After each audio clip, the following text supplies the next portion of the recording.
토트넘이 리버풀전 패배를 둘러싸고 선수들 사이뿐 아니라 팬들 간에도 큰 내분이 발생하고 있습니다. 포스텍 감독과 손흥민에 대한 비난뿐 아니라 에메르송 로얄에 대한 인신공격까지 쏟아지고 있습니다. 이 와중에 이런 선수들 데리고 리그 5위를 했다니 그나마 다행이다라는 평가도 나오고 있습니다. 특히 리버풀전에서 왜 포스텍 감독이 이번 여름에 대거 방출하려고 하는지 확인이 되었다는 지적도 나오고 있습니다. 지난주 내내 거론된 15명의 명단이 진짜 방출 대상이었다는 것을 보여준 경기라는 것입니다. 당장 에메르송 로얄은 확실히 내보내야 한다는 것은 확실히 알게 되었다고 한 목소리를 내고 있습니다. 경기 후 축구 매체와 전문가들도 리버풀의 4골은 모두 에메르송이 지켜야 하는 왼쪽에서 나왔다. 에메르송은 실점 3골의 책임이 있다. 2골은 에메르송의 바로 등 뒤에서 터졌다라고 분석했습니다. 하프타임 때 발생한 에메르송과 로메로의 언쟁과 몸싸움도 큰 화제가 되고 있습니다. 놀란 비카리오가 급히 뜯어 말렸지만 이미 당시 상황은 자세히 보도되고 있습니다. 일부 매체에서 로메로는 에메르송에게 4개의 단어로 된 욕설을 했다라고 추측했고 에메르송도 여기에 지지 않고 욕설로 맞대응했다는 것입니다. 로메로가 전반전 종료 이슬이 울리자마자 에메르송에게 화를 낸 것에 대해 토트넘 팬들은 로메로가 주장이다. 속이 시원하다라는 반응입니다. 토트넘 팬들은 진작 이렇게 싸워야 했다. 문제를 덮고 넘어가는 착한 주장이 문제이다라는 지적을 할 정도입니다.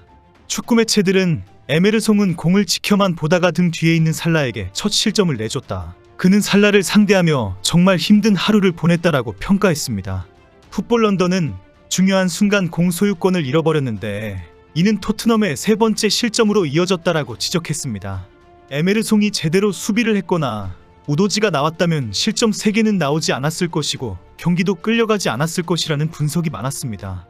에메르송이 토트넘의 전체 수비 라인을 다 망가뜨렸고 살라를 상대하는 대인 수비에서 완전히 허둥대면서 패배로 이어졌다는 것입니다. 일부 축구 전문가들은 실점 3개는 다른 선수였다면 발생하지 않았을 실점이다라고 지적합니다. 그러나 에메르송의 책임보다 포스텍의 선발 선택이 더 문제가 있다라고 비난합니다. 매일 훈련하는 모습을 지켜보았고 그동안에 부진했던 경기도 확인하면서 에메르송이 얼마나 형편없는지 잘 알면서도 선발로 내세웠다는 것입니다. 에메르송의 책임 이전에 포스텍의 책임이 더 크다고 비판합니다. 패배의 가장 큰 원인은 에메르송에게 살라를 수비하도록 맡긴 것이다라고 지적합니다. 토트넘 팬들은 현재 크게 분노하면서 SNS에 에메르송에 대한 비난을 쏟아내고 있습니다. 당장 월요일 아침 출근할 때 출입문이 열리지 않도록 비밀번호를 변경하라고 주장합니다. 에메르송 로얄이 토트넘에서 축구하는 꼴을 더 이상 보고 싶지 않다. 뛰게 하려면 주님은 내 생명을 가지고 가라. 에메르송 로얄에게 왼쪽에서 뛰라고 하는 것은 수녀에게 성인 사이트를 만들라고 하는 것과 같다. 우리는 에메르송이 얼마나 떵덩어리인지를 확실히 확인하게 되었다. 포스텍은 에메르송을 또 선발로 내세울까 고민을 하다가 그냥 10명으로 뛰기로 결정했다. 일부 팬은 에메르송은 한 골에 책임이 있다. 몇 개의 선방도 있었다. 우도지는 뉴캐슬전 패배에 뛰었다는 것을 기억해라라며 옹호를 하지만 더 큰 비난에 묻힐 정도입니다. 전반전이 2대0으로 끝날 정도로 우왕좌왕했는데도 포스텍은 후반 시작과 동시에 아무런 전술 변화를 가지고 오지 않았습니다. 손흥민은 왼쪽으로 빼고 최전방 원톱으로 브레넌 존슨을 옮긴 것이 아닌가 하는 정도였습니다. 결국 포스텍은 후반 17분 벤탄쿠르, 쿨루셉스키, 에메르송을 빼고 메디슨과 히샬리송, 올리버 스킵을 투입하면서 변화를 주었습니다. 손흥민은 왼쪽 윙어로 완전히 빠지면서 공을 터치할 기회가 많았고 경기를 완전히 주도하는 모습을 보여주었습니다. 이후에도 코디 각포, 하비 엘리엇에게 골을 내주며 0대4로 크게 휘청였지만 토트넘은 후반 27분 히샬리송, 후반 32분 손흥민의 연속 득점으로 추격에 나섰습니다. 하지만 승패를 뒤집기엔 시간이 부족했고 토트넘은 4연패를 20년 만에 기록하는 치욕을 맛보았습니다. 특히 손흥민은 프리미어리그 300번째 경기에서 120번째 득점을 기록하는 대기록을 작성했습니다. 이전까지 토트넘 소속으로 리그 300경기에 나선 선수는 위고 요리스와 해리케인 뿐이었습니다. 120호 골을 넣은 손흥민은 EPL 역대 득점 순위에서 리버풀 레전드 스티븐 제라드와 함께 공동 22위가 되었습니다. 한 골을 더 추가하면 라임 스털링, 로멜루 루카쿠와 함께 공동 20위로 올라서게 됩니다. 손흥민의 개인적인 기록에도 불구하고 토트넘은 리그 4위 진입이 사실상 어려워졌습니다. 바로 직전에 열린 에스턴 빌라와 브라이턴전에서 빌라가 패배하면서 살짝 올라온 희망이 다시 물거품이 된 것입니다. 토트넘은 현재 리그 35경기에서 승점 60점으로 5위에 올라 있습니다. 한 경기를 더 치른 빌라는 승점 67점으로 4위에 자리 잡고 있습니다. 토트넘은 시즌 종료까지 단 3경기를 남겨두고 있습니다. 3전 전승을 하면 승점 69점이 되는데 빌라가 남은 2경기에서 모두 패배를 한다면 극적으로 리그 4위가 될 수 있습니다. 토트넘은 11일 벌리와 15일 맨시티를 상대로 홈경기를 치르고 20일 셰필드 원정 경기로 시즌을 마무리합니다.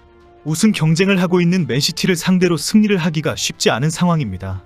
빌라는 14일 리버풀을 홈으로 불러들이고 20일 팰리스 원정 경기가 기다리고 있습니다.